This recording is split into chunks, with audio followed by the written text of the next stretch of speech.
Майже 200 людей перебувало на обловку індонезійського Боїнга. Після 13 хвилин польоту літак зазнав аварії і впав у море біля берегів острова Ява. Тіла жертв авіатрощі вже почали піднімати. У вітчизняному МЗСі заявили, українців серед пасажирів не було. Що сталося з літаком, докладніше розкаже Анна Макаренко. Цей рейс з індонезійської Джакарти до провінції Банка-Белітунга мав тривати не більше години. Натомість йому таки не судилося завершитися. Літак компанії Lion Air пробув у небі 13 хвилин, а тоді раптово зник з радарів. На борту всього було 189 людей. 179 з них – це пасажири. Решта – члени екіпажу. Перші тіла рятувальники почали діставати надвечір з моря неподалік острова Ява. Уламки літака знайшли за 13 кілометрів від берега. Особисті речі і документи пасажирів плавали довкола.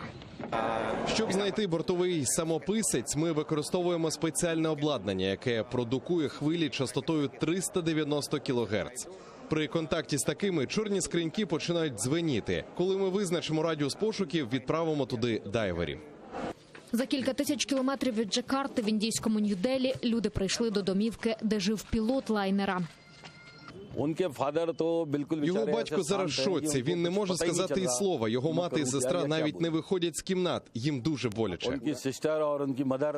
В аеропорту Джакарти родичі загиблих чекають бодай якоїсь звістки. Навряд чи хтось із пасажирів вижив, але доки всі тіла не дістануть, надія є. Що стало причиною катастрофи, може вказати чорна скринька. Літак новий, йому не більше 2 місяців. Напередодні екіпаж заявляв про технічні несправності, але, як запевняють в авіакомпанії, перед вилітом все полагодили.